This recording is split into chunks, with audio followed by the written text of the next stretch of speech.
Interesante, ¿verdad? Es un mensaje de manera muy divertida de lo que es el poder de la unidad. Por eso tenemos que buscar vencer el aislamiento. Leamos Marcos 7:31, volviendo a salir, ¿de dónde? De la región de Tiro vino por Sidón al mar de Galilea, pasando por la región de Decápolis. ¿Qué nos recuerda Decápolis? El endemoniado gadareno. Y le trajeron a un sordo y tartamudo, y le rogaron que le pusiera la mano encima, y tomándole aparte de la gente, ¿qué hizo él? Metió los dedos en las orejas de él, no puso la mano encima, sino metió los dedos en las orejas de él, y ¿qué más hizo? Escupiendo, tocó su lengua, y levantando los ojos al cielo, ¿qué hizo el Señor Jesús? Gimió, y le dijo, Éfata, es decir, sé abierto. Al momento que pasó, fueron abiertos sus oídos y se desató la ligadura de su lengua, y que pasaba y hablaba bien. Y les mandó que no lo dijesen a nadie, pero cuanto más le mandaba, tanto más y más lo divulgaban, y de gran manera se maravillaban, diciendo, bien lo ha hecho todo, hace a los sordos oír y a los mudos hablar. Este evento narra la influencia de Jesús ante una persona que sufría un problema grave de comunicación. No podía oír y no podía hablar bien, tartamudeaba. Este milagro tiene repercusiones para nosotros. Dios nos quiere hablar a través de este milagro. Oír y escuchar y hablar bien nutre una buena comunicación. Hacerlo adecuadamente permite vivir la vida sana integralmente con los demás. Cuando no escuchamos bien a los demás y no hablamos correctamente, se generan serios problemas, y los matrimonios lo saben muy bien, ¿verdad? Y no tan solo los matrimonios, también los jóvenes ya están aprendiendo que deben aprender a comunicarse, a escuchar adecuadamente y hablar asertivamente. Un chico de 24 años estaba con su papá en autobús, y estaba 24 años, estaba sacando la cabeza por el autobús de la ventana, y gritaba, papá, mira los árboles, van corriendo detrás.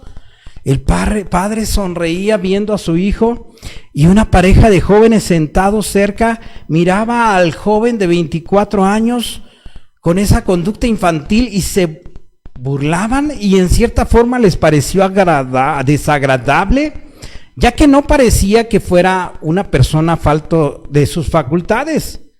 Y entonces el hijo seguía gritando, papá, mira las nubes. Y la pareja volvió a ver lo exuberante que relataba todo lo que veía este joven, y cuando ya se iban a bajar, le tocó el hombro del papá, le dijo, oiga, su papá no necesita que lo lleve a un buen médico.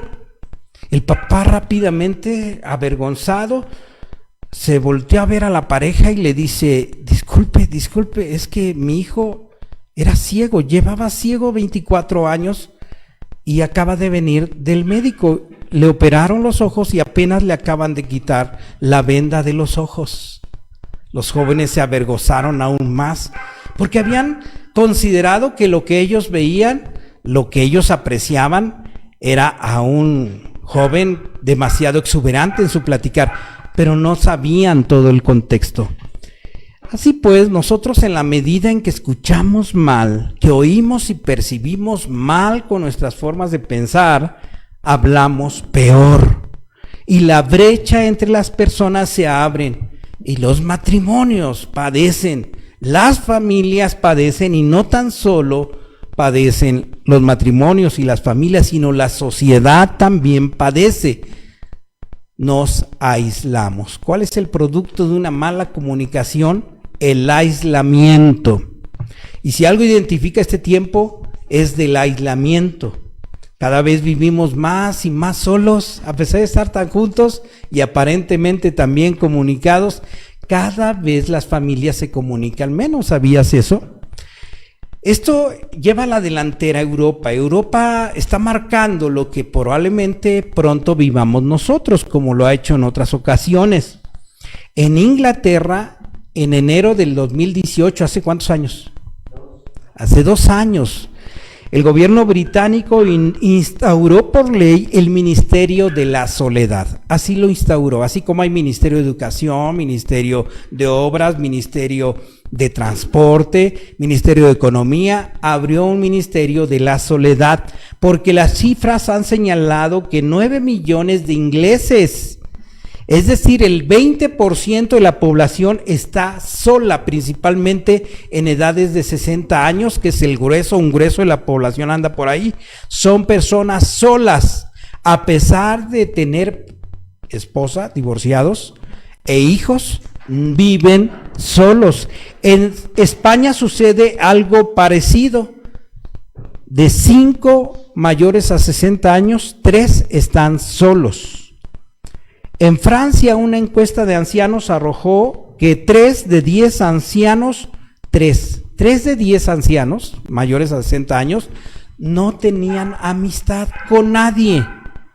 En una ocasión, un hombre estaba mencionando acerca de su visita a Francia y estaba él en un supermercado y entonces estaba formado y enfrente estaba una viejecita, llevaba 3 zanahorias y una cebolla.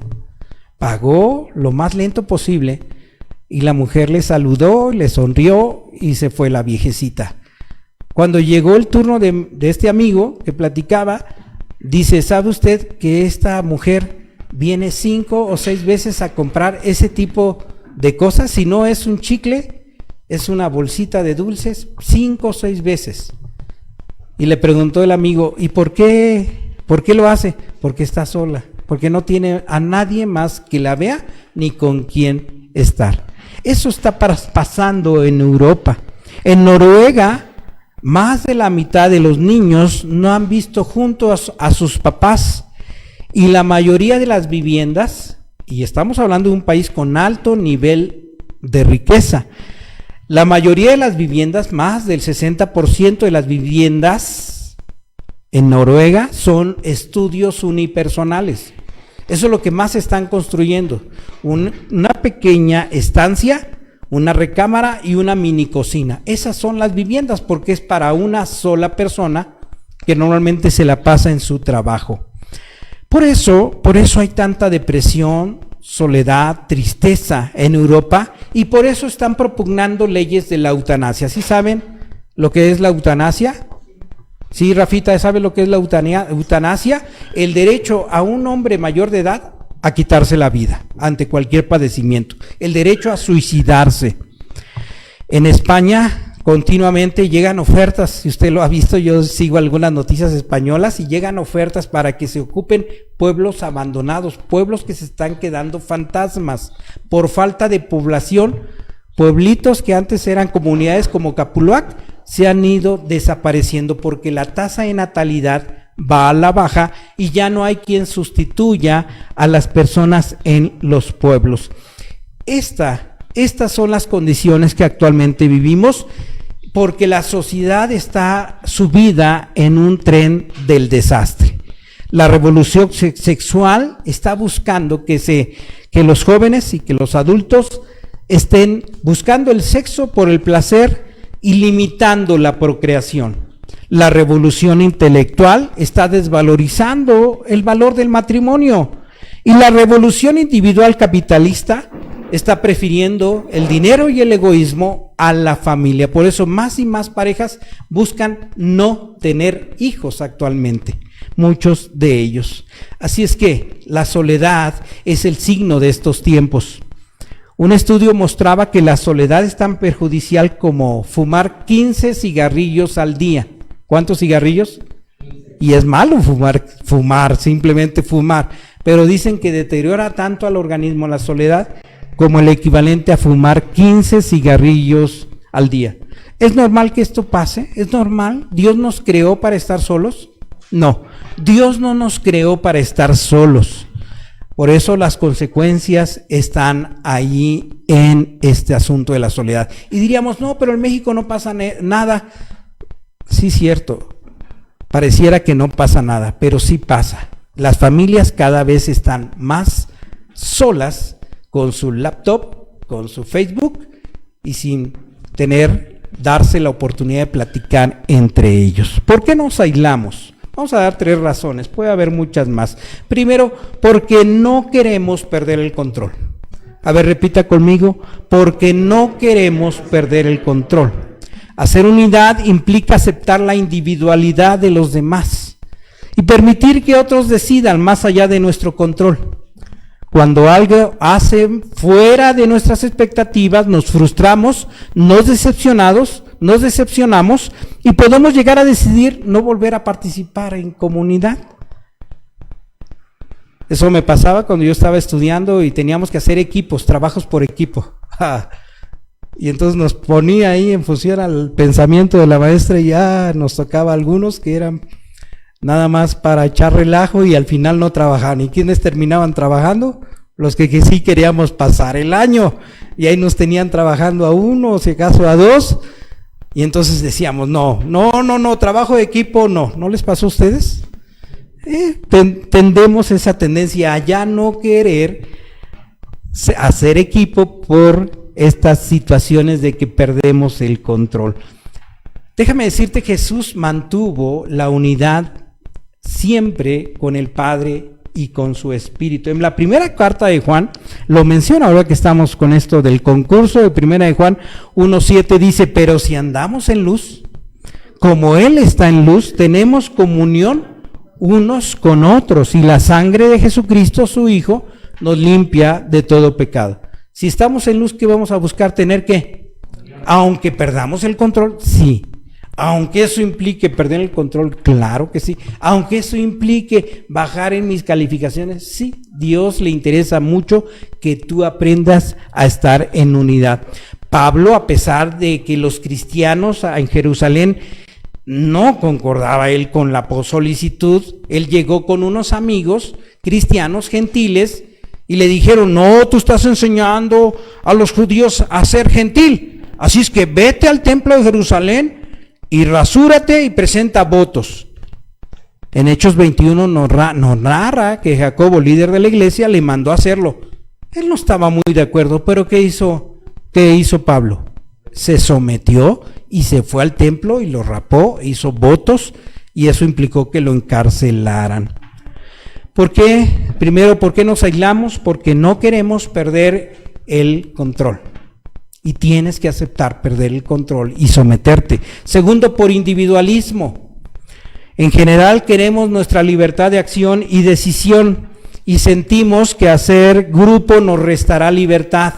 ¿No es así? Nos sentimos cómodos individualmente y no queremos salir de nuestra zona de confort.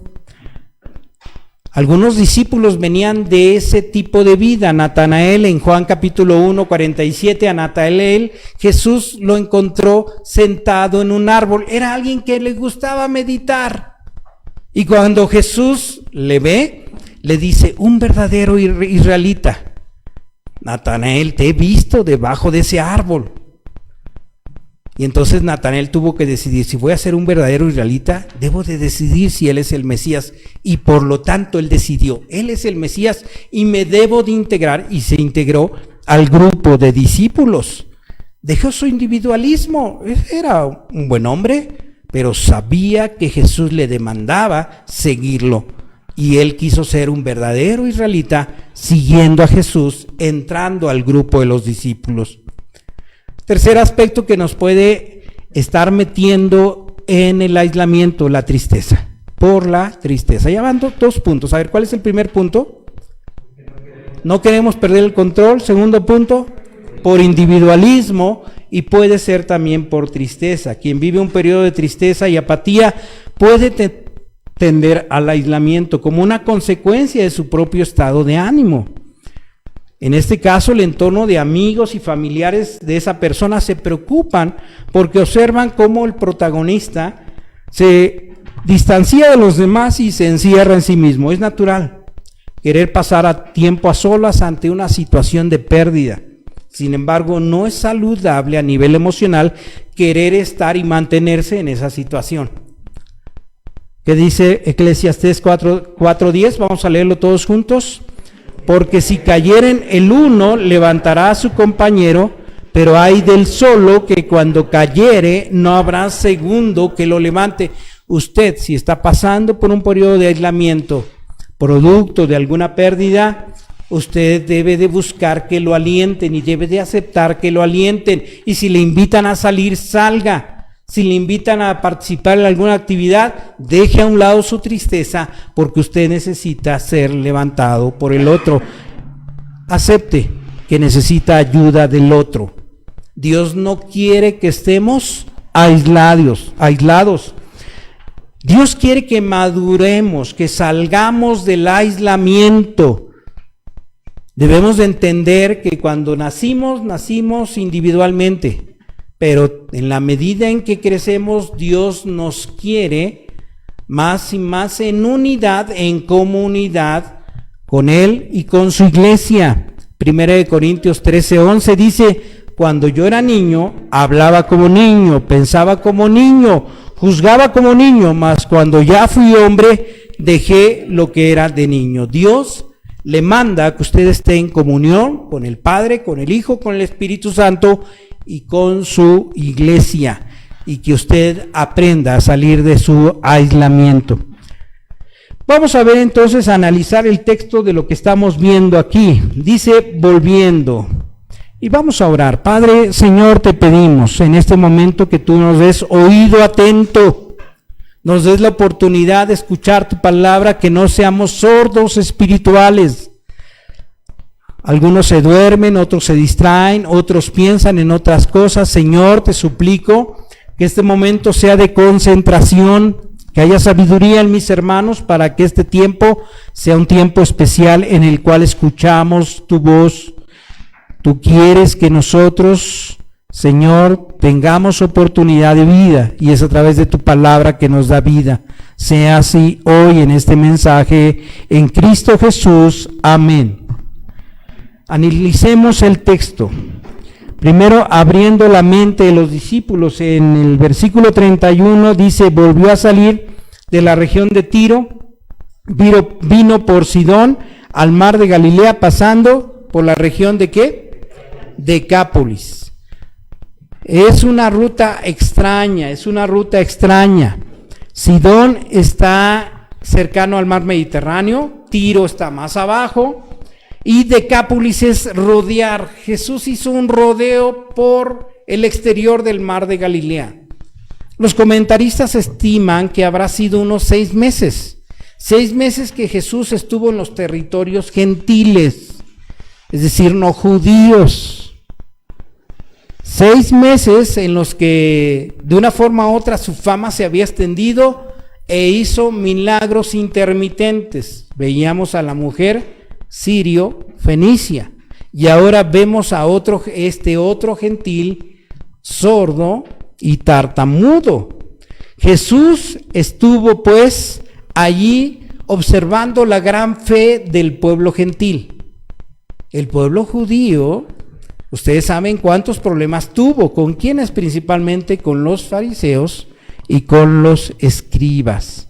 Una fe, sin embargo, que elogió Jesús fue la de los gentiles. Elogió la fe de la mujer la mujer sirofenicia, y elogió también la fe del centurión. ¿Te acuerdas que también era un romano centurión que le dice: no, si tú tienes autoridad, yo también tengo autoridad, tú nada más manda y se hace? Y ¡pum!, se hizo. Jesús elogió esa fe de estos gentiles. Una fe grande es la fe que toma a Dios en su palabra y no la suelta hasta suplir la necesidad, se mantiene perseverante. Una gran fe puede tomar aún el más leve aliento de promesa y convertirlo en una promesa cumplida. Una gran fe no limita la fe a su propia persona, sino que es una fe que intercede para que Dios toque otras vidas. En este caso, aquí en el versículo 32, ¿qué hicieron? Le trajeron un ¿qué? Sordo y tartamudo. No se dice quiénes eran, pero hubo hombres que intercedieron por este sordo y tartamudo. Es importante que nosotros entendamos que es a través de la intercesión que su pueblo quiere que obre en gran medida. Nosotros somos intercesores de nuestros conocidos o de las personas, y estamos viendo que como iglesia más y más personas están pidiéndonos que oremos. Dios nos está usando como una iglesia de intercesión. En el versículo 32, ellos tenían una idea de cómo debían de sanar Jesús a este sordomudo. ¿Qué idea tenían? Que le pusiera ¿qué? Las manos. Si el Señor pone las manos, le va a sanar. Quizás lo habían visto y sabían que Jesús poniendo manos sanaba, y dijeron, pues va a usar ese método. Pero Jesucristo no estaba ligado a un modo determinado de obrar. Cada milagro que Jesús obra es especial. En ocasiones pensaba actuar de una forma y ellos pensaban Jesús actuaría de una manera y Jesús actuaba de otra.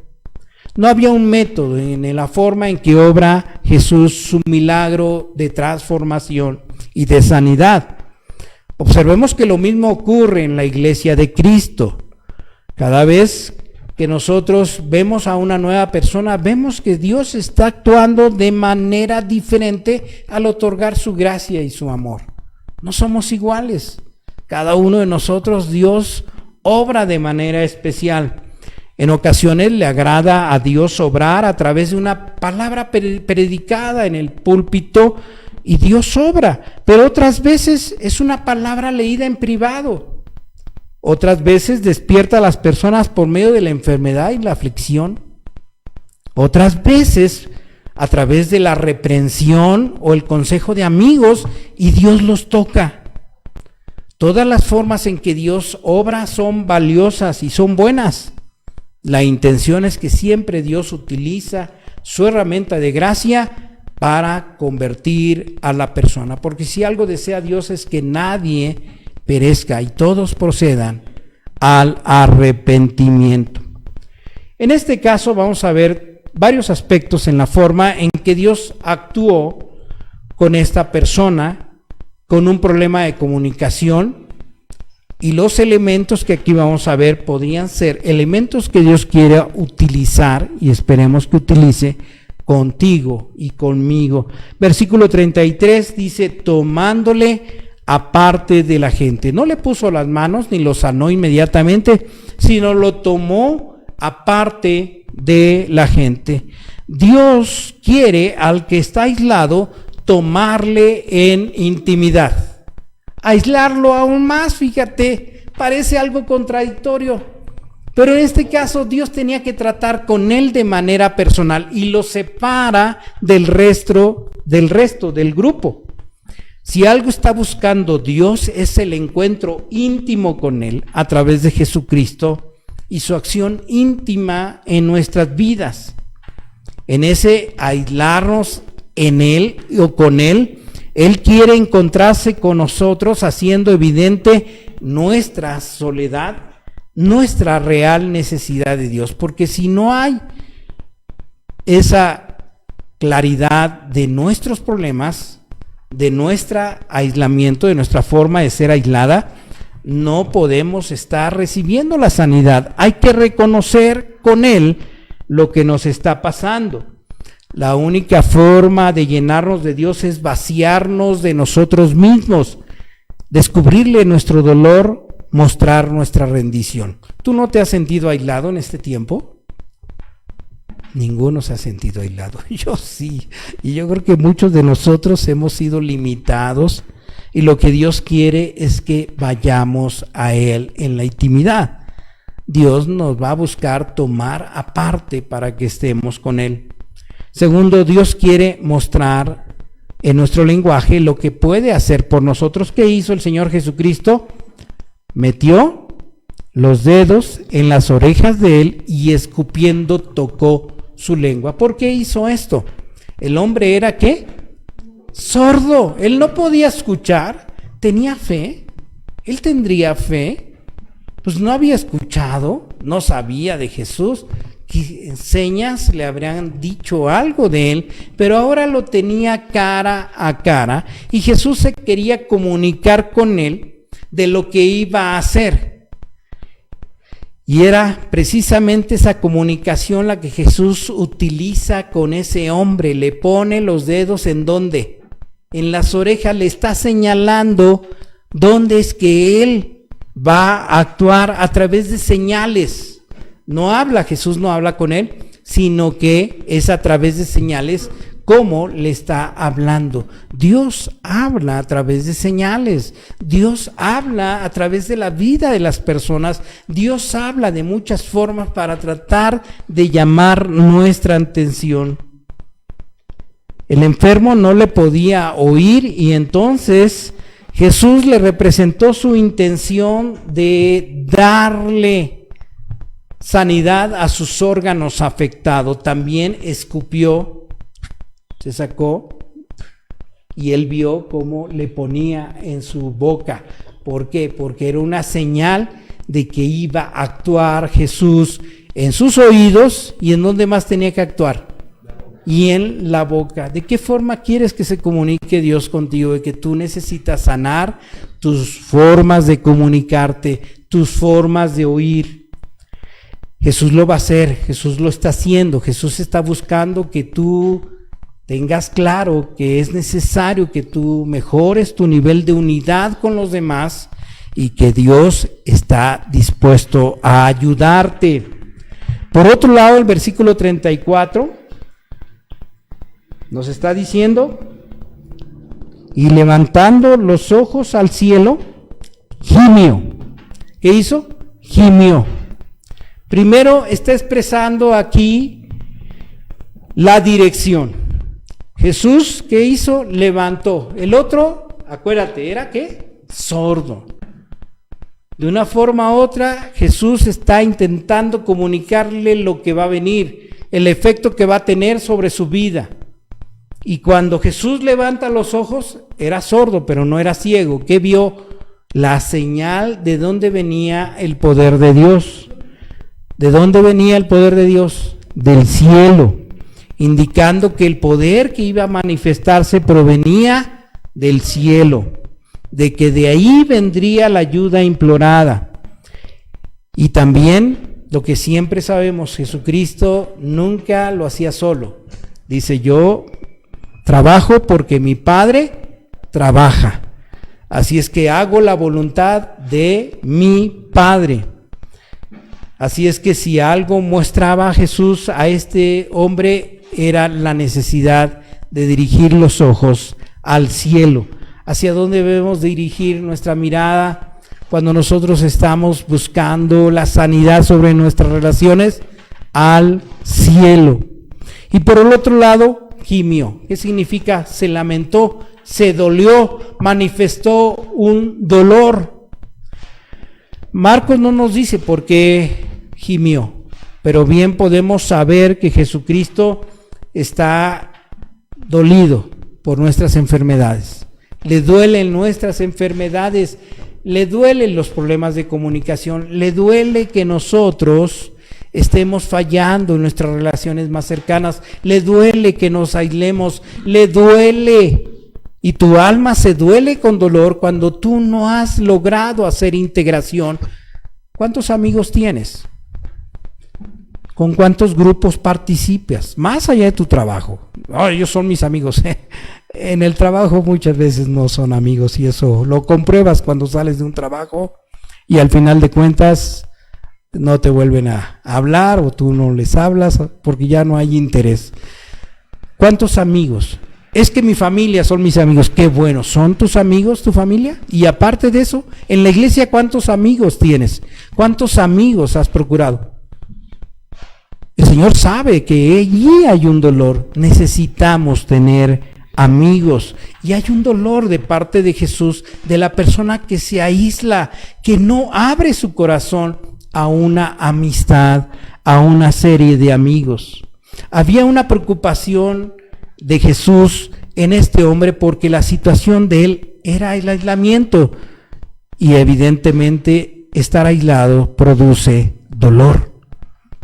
Eso sucede muy frecuentemente en la juventud y ahora en mayor razón, cada vez y más con esta cuarentena o esta forma en la cual nos tocó este año vivir, más y más se van a presentar estos asuntos del aislamiento, donde ya nada más nos vemos de manera virtual y para asuntos muy concretos, pero en realidad no tenemos comunicación, no tenemos a una persona a quien platicarle nuestros asuntos, nuestra vida, y esto es algo que duele en el alma.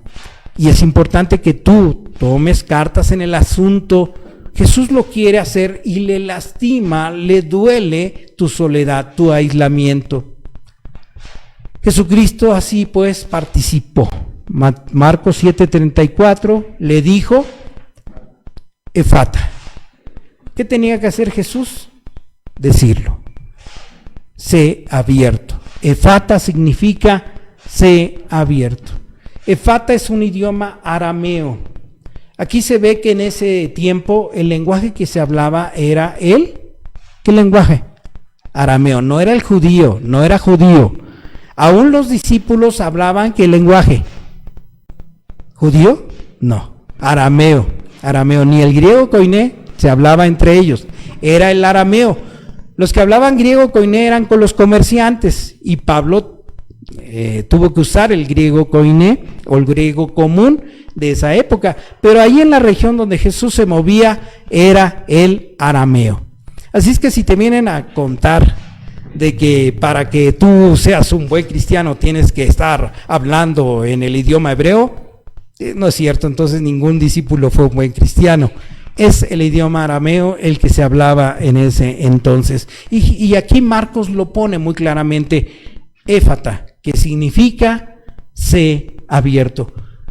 Está diciendo Jesús una orden, que se suelte, que se libere aquello que está atando, es encerrarse, estar ensimismado. Ya vimos tres aspectos que nos llevan al aislamiento. ¿Cuáles son?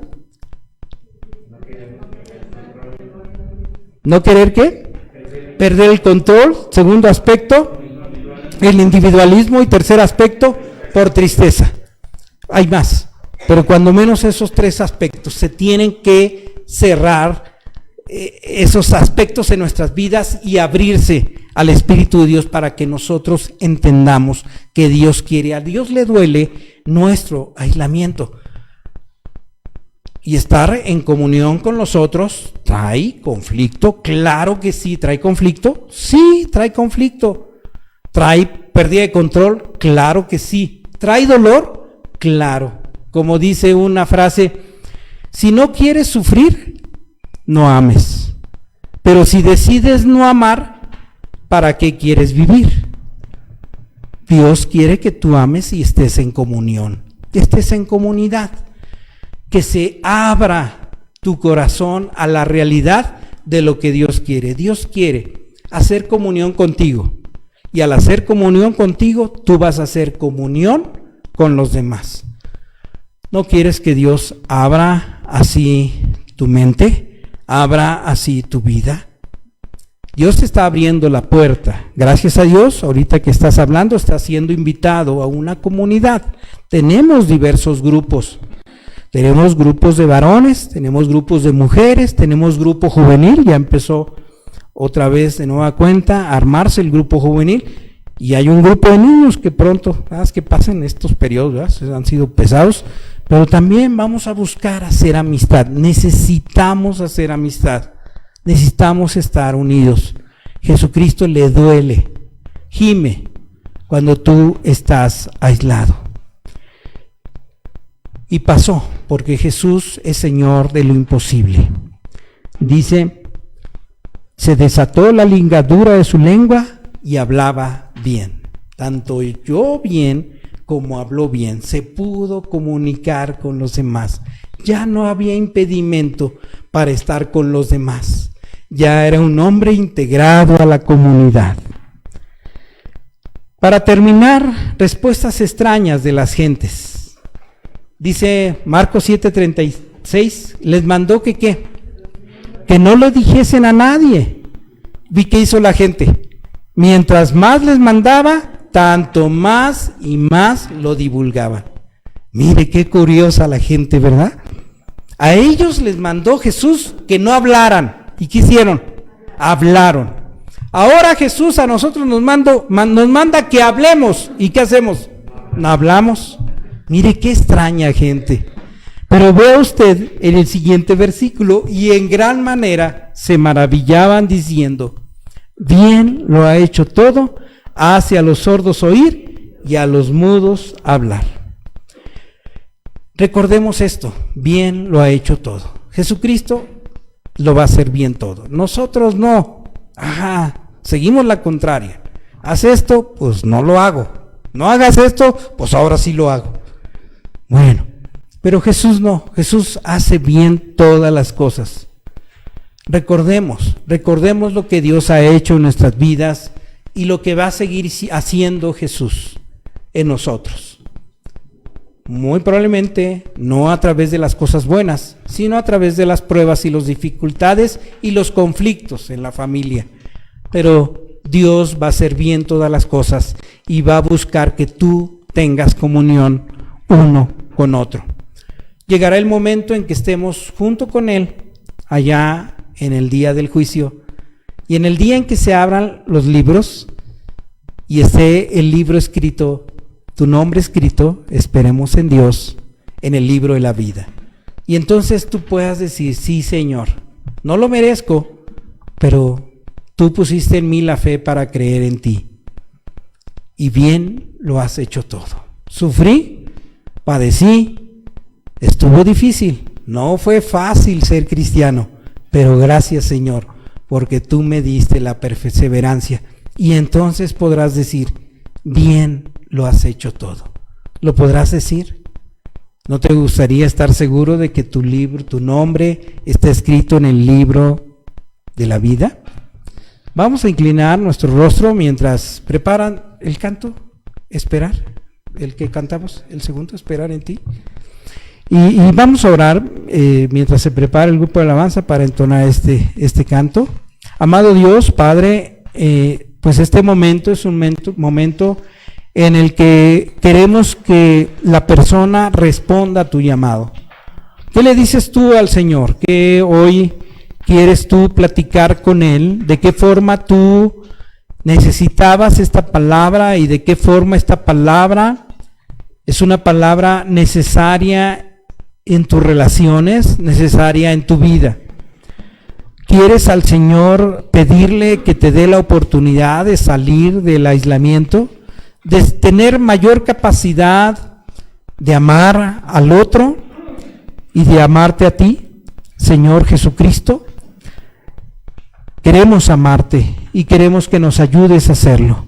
Si hay aquí alguna persona que está escuchando y que no esté seguro que su nombre esté escrito en el libro de la vida, es el momento en que le puede pedir a Dios que le dé la oportunidad de estar seguro de la salvación que tú ofreces. Pídele al Señor la salvación que Él ofrece. Desde el fondo de tu alma, en la intimidad, busca a Jesús que te confirme la salvación que Él te ofrece. Gracias, Señor Jesucristo, te bendecimos y te agradecemos por esta palabra. En Cristo Jesús. Amén.